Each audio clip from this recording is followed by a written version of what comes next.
Hi everyone, I'm Cynthia Treen, and welcome to my channel. Today, we'll be making these adorable felt mice. I'll take you through the process of assembling their bodies and making the basic jacket. Then I'll give you ideas on embellishing them yourself. I know you'll have fun making them, and I can't wait to see what you create.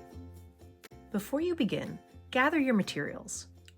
For the mouse's limbs, I recommend 24 gauge cotton covered floral wire. Bare wire also works, but the texture of the cotton surface makes thread wrapping the limbs less slippery. Choose felt and matching thread for your mice and their outfits. The pieces are small, so it's a great project to use up scraps. You'll need scissors, wire cutters, and needle nose pliers, 3mm glass bead eyes, and something to blush up the cheeks and inner ears. I'll share more options ahead. For additional embellishments, I used holiday kitchen twine, glass glitter, red and white pipe cleaners, iron-on faceted nail heads, scraps of fabric, toothpicks, and chipboard. I might have missed something, but if you watch the tutorial, I'll fill in the blanks for you.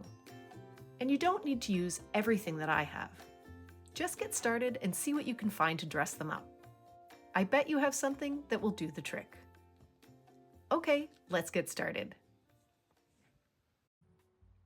For the tail, use a 12-inch piece of floral wire. Mark its center and 4.5 inches on either side.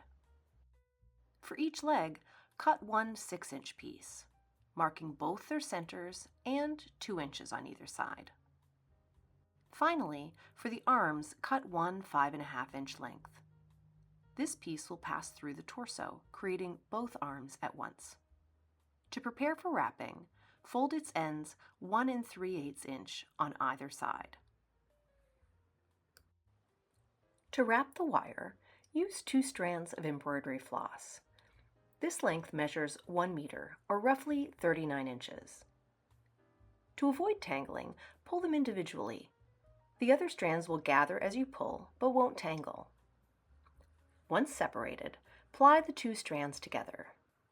This process removes the slight twist that held the group of 6 strands together and will allow you to thread wrap the wire with a smoother finish. For both leg and tail wires, bend them slightly at their center points. Then lay the thread along the wire. Allow it to overhang the cut end by about 2 inches.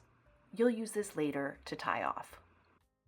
Pinch the thread and wire with one hand while wrapping tightly with the other. Wrap over the tie-off thread about 1/4 inch on either side of the fold. Use pliers to complete the fold, bringing the working thread up between them. Then continue wrapping and binding the folded wire, butting each wrap up to the one before it.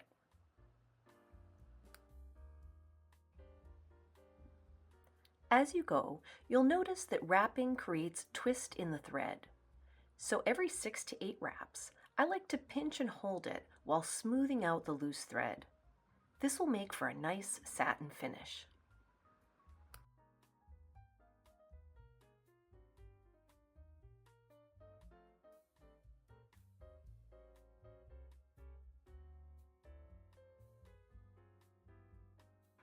Wrap to the pen marking, then slip the wrapping thread between the wires to temporarily secure it.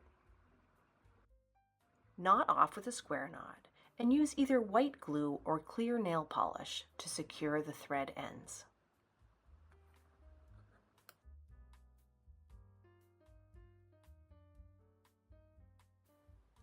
Then trim off the excess wire. Repeat this on the other leg and the tail. Because the arms piece passes through the torso, we need to make 2 finished ends with their tie-off point in the middle. So I've modified the process a bit. Beginning at one fold, repeat the wrapping and folding technique we used on the legs. This time, wrap until you reach the first cut end. And then tie off.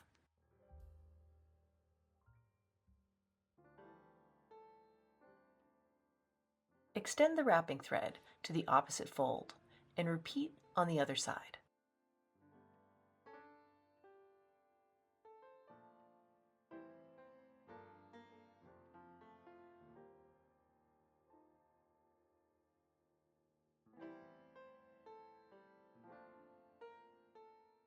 Tying off again at the midpoint.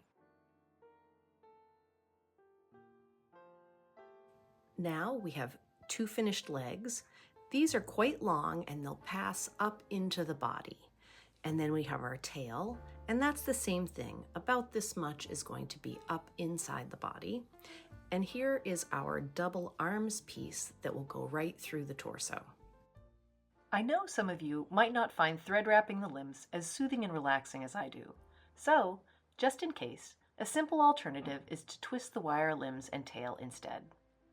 The arms and legs are mostly hidden in the sleeves and below the jacket, so this is a quick way to keep the project moving forward. If you like color, use some acrylic paint to shade them. Another option is paper mache or wrapping with floral tape. Craft conundrums can be solved in many ways, so put on your thinking cap and see what you can find around the house. And share your ideas, I'd love to hear them.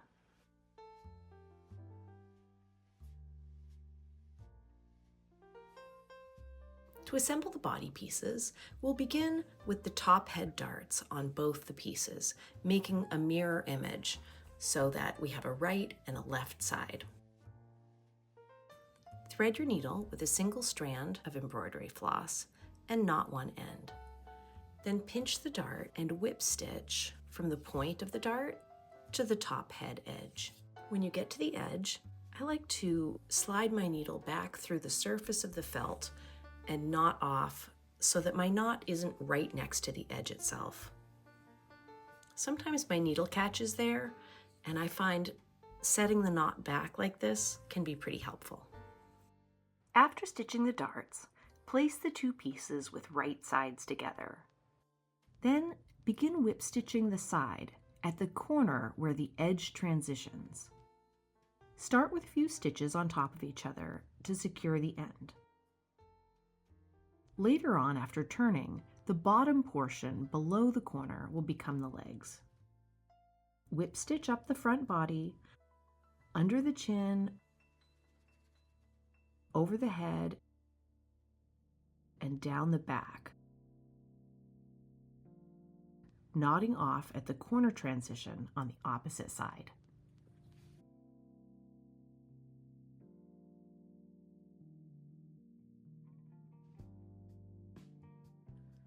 Now let's turn the body.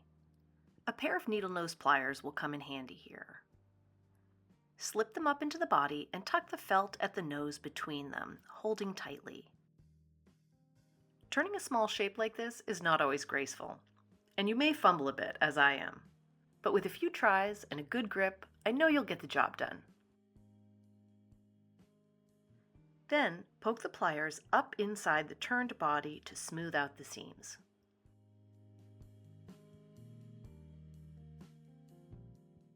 Now, partially fill the mouse with wool stuffing using the blunt end of a bamboo skewer or a stuffing fork. I recommend using small pinches of fiber so you have more control of the process. Stuff the head firmly and the neck and body a bit less so. Later on, we'll draw in the neckline, so extra firm stuffing there is not ideal.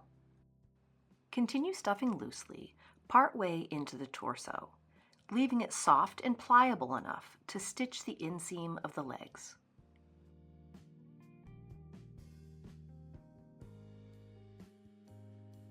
Pin the body from front to back, matching the seams. Then use a single strand of floss to whip stitch the seam from corner to corner.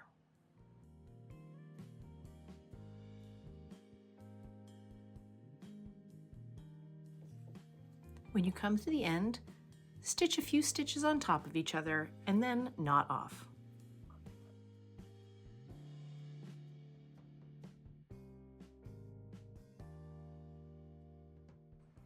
To hide the knot, slip the needle into the hole behind it, then pop the knot through. Then you can trim your thread.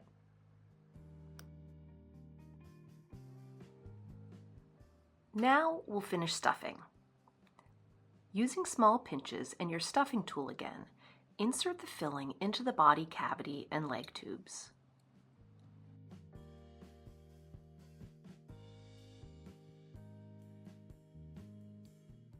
Fill out the belly and the upper portion of the legs, leaving the bottom opening free of stuffing. We'll be gathering around the felt edge here to create a pantaloon sort of look, so you want some space above to draw in the seam. Before we insert the arms, legs, and tail, let's draw in the neckline. You can see on my original sample that I made a tiny running stitch around the neck. On subsequent samples, after the running stitch, I wrapped the thread around the neck again to hide any puckering. Let's give that a try now.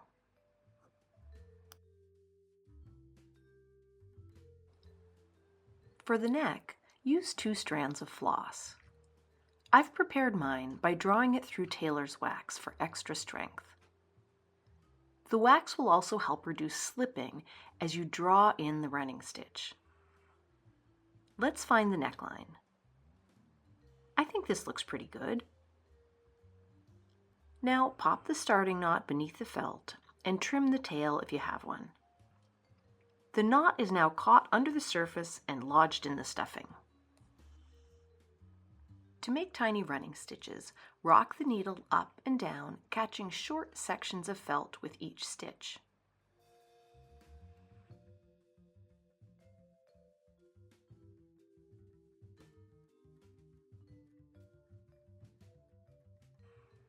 Now that we've come all the way around, gather in the running stitch. The waxed thread should keep it from slipping too much. Now I'm going to wrap around a second time to smooth any puckering. Pass the thread through the felt again and knot off.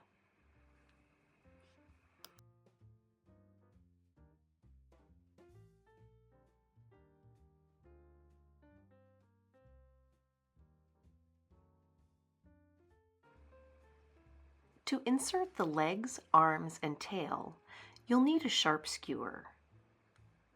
Poke it up through the stuffing to make a channel for the legs. Then insert the legs so about 1.5 centimeters are exposed.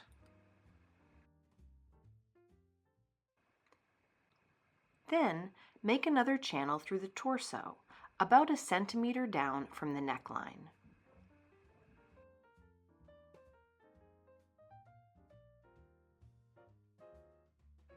I'm using Zap Gel glue to secure the limbs into the body. I have an open tube here that sprung a little leak, so I sealed it up with some masking tape. I love using these little micro tips because they help get the zap just where you need it in small amounts. So I'm putting on a new one here and filling up the chamber to get the glue right to the tip. A great thing about the tips is that the end seals after use, and you can just cut it back to use it the next time. Now I can just slip this up and squeeze a little glue around each leg. And then I can do the same for the arms.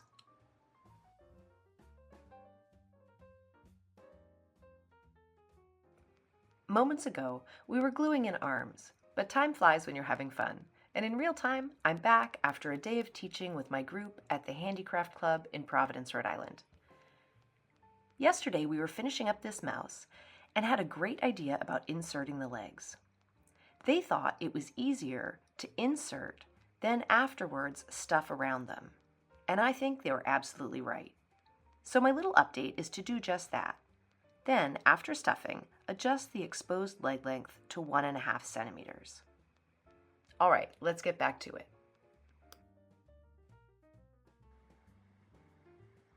Now, I'll make a running stitch around each leg to draw it in and create a pantaloon look. I still have my double strand of wax thread going, so I'll use that. Here again, the wax adds strength and its tacky surface helps hold the gathers when drawing in the running stitch. I'll start with my needle and my knot inside the edge. Then rock the needle back and forth as we did with the neckline to create a running stitch to gather it. When you come to the starting point, draw it in again, giving it a little tug. I think I actually want to go around one more time to draw it in slightly more tightly. After knotting off, you can hide your knot, as we usually do, by popping it through the hole behind the knot. Then repeat on the other side. You'll notice I catch the legs and arms a few times as I stitch. Feel free to bend them up towards the head to get them out of the way, or wait to insert and glue the arms until after this step. Before we move on, I wanted to show you that in my original sample, the legs look a bit thicker. In that version, the pattern came down straight. Although I love this little guy, I wanted the body's transition to the legs to be a bit more subtle. As you can see here, I've tapered them in this version. I'll provide both in the PDF, just in case you prefer one over the other. As you can see, this mouse could easily ride a miniature bicycle if you have one. But without, I'll simply draw the legs together with a few stitches.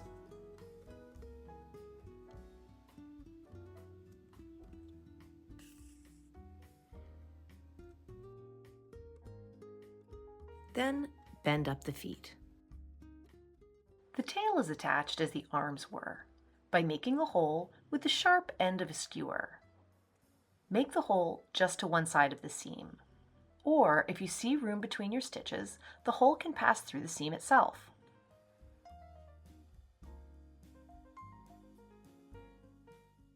Put a bit of glue up into the hole, then insert the cut end of the tail wire.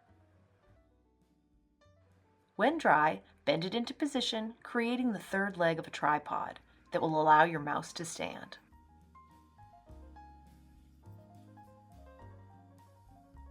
Make the eye holes with the sharp end of a bamboo skewer, about a ½ inch from the nose. For small eyes like these 3mm by 3.5mm glass drop beads, make the holes one at a time, and just large enough so the beads sink halfway into their holes. Stitch the eyes with a 2-strand length of floss. Before adding the first, stitch back and forth through the head to securely hold the knot in the stuffing. Add the first eye, then pass through to the opposite hole. Make sure the hole size works. This one looks good. If it needs enlarging to sink halfway in, pull back the eye on its thread and do so now with the skewer. Then add the second eye and pass back again.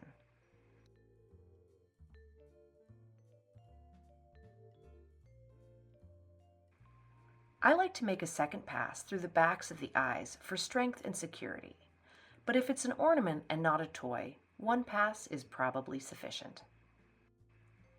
Draw in slightly to indent the eyes, then knot off, hide the knot, and trim.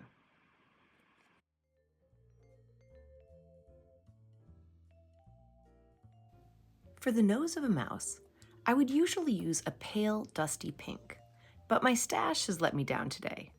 So instead, this creamy beige will do the trick. Use a 2-strand length of floss and make a small knot at one end. Enter from the cheek, popping the knot through the felt and coming out to one side of the nose. Make 3 equal length whip stitches to create the nose.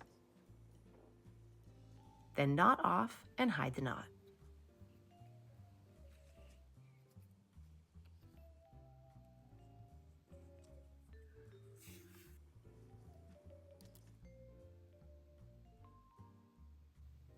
For the ears, you can cut them from matching felt or choose a contrasting color. There are a variety of options to shade them subtly. I used some face powder for the white mouse and pale pink alcohol pens for the gray ears. You might also try watercolor pencils or pastel pencils if you have them on hand. Whatever you choose, test them out on scrap fabric first before you use them on the actual ears. Pinch the felt ears at the pattern marking and make a few stitches to hold the folds in place. Then, pin the ears to the head just below the darts on either side. With a single strand of floss, stitch them to the head. Scoop your needle below the ear, catching the head surface. Then pass the needle through the ear edge in the opposite direction, and continue until the base of the ear is attached. This stitch is essentially a whip stitch, but instead of attaching two edges, you're connecting an edge to a three-dimensional surface.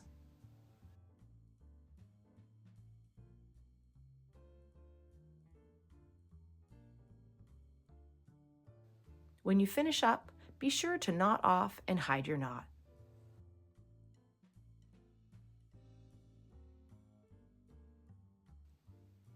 Now let's assemble the jacket. For accuracy, cut the pattern separately before the felt. Then tape the pattern to the felt and cut around it.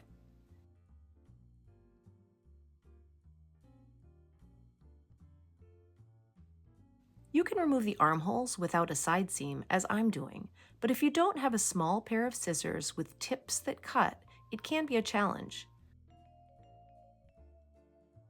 So for easier cutting, I've added an optional side seam. With the side seam method, you have two assembly options. The first is to do as we have in my patterns and other tutorials, whip stitching the shoulder first. Shortly before reaching its center point, bring the opposite sleeve shoulder corner to meet the corner of the armhole and side seam and pin them together. Ease the two edges together as you complete the seam. Then stitch the inner side seam from hem to armhole.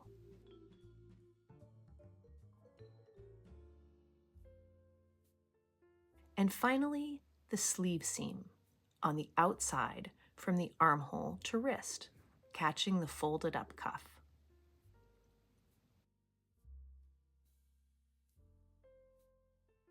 The second option is to whip stitch the side seams first, then follow the next procedure for the uncut seam version. At this scale, it's important to maintain a true 1/16 inch seam allowance. Otherwise, the armholes may become too small. For the pattern with no side seams, whip stitch the sleeves first, catching the cuffs in the seam. Then, insert the sleeve shoulder into the armhole. From the inside, whip stitch the sleeve tube to the jacket's armhole.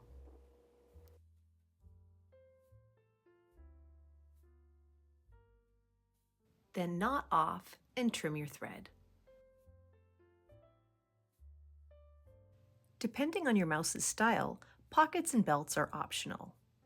If you do want pockets, use an edge-to-surface whip stitch, which is a favorite for applique. For a neater finish, I like to make my stitches in two passes, from front to back and then back to front, rather than scooping the edge and surface in one movement. On this mouse, I've added some other embellishments as well. The scarf here is 1/4 inch thick, and I cut it extra long and then trimmed it to length once I had it on my mouse. The closure is simply a little pin. You can tack it in place with needle and thread or add a snap if you prefer. The skis and ski poles are made from trimmed toothpicks, one round and one flat. The bottom portion of the poles is a little piece of cardboard with a hole punched in the center. To file everything down, I used a nail file. The skis are finished with red paint and clear nail polish. I'll finish attaching these poles to my mouse's hands with a bit of Zap gel glue.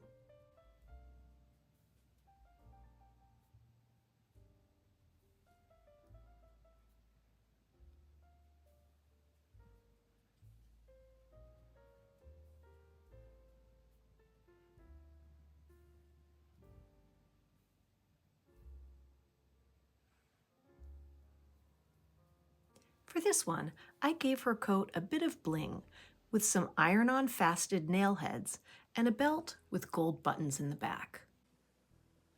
With a scrap of fabric and Angora yarn, I fashioned a simple gathered skirt and a fluffy scarf. And in her arms, she carries 3 evergreen fronds from my felt fringe tree tutorial. You can look that up by name on my Patreon or YouTube channel. This little mouse has lots of fun details too. I made a simple Santa bag for him and glittered it with a bit of glass glitter to give it some sparkle. The bag is tied off with some red and white kitchen twine, and I gave him some ear muffs out of this cotton pipe cleaner. That's just twisted up to be the ear portion, and it goes over the head and twists again on the other side. The jacket is trimmed with fake fur yarn, and it comes quite a bit longer than this, but I've trimmed it to about half of its original length, maybe a little bit shorter with my scissors. And that is just glued around the bottom hem and the cuffs. So that's it. I've attached the bag, stitched the bag to the mouse's jacket, and the way I've got the legs and tail, it looks when he's standing up like he's actually carrying the bag. It's really fun with the legs. You can do different things with their legs and arms to position them like they're walking or standing. I know you'll have fun with that, and I can't wait to see what you create. Before we wrap up, I wanted to show you one last thing. In my original picture of the mouse, it carried this little staff. This is made from a folded piece of 24 gauge wire wrapped just as we did the arms and legs of our mouse. After wrapping in white, I wrapped again in a spiral motion with 3 strands of red thread. Then I embellished it with some little bells hanging from a jump ring. Thanks so much for tuning in. I really enjoyed creating these festive holiday mice for you. I hope you have as much fun with them as I did. And whatever you celebrate, I wish you and yours a very happy holiday and new year. And as always, I look forward to your next creation. Okay folks, that's it for today. Stay tuned for more felt and craft tutorials. If you liked this video, you know what to do and how to follow. If you'd like to visit my Etsy shop, become a Patreon supporter, or share a one-time tip on Buy Me a Coffee, you'll find links to all of those and my socials via my link tree. Thanks so much for watching, and until next time, happy stitching.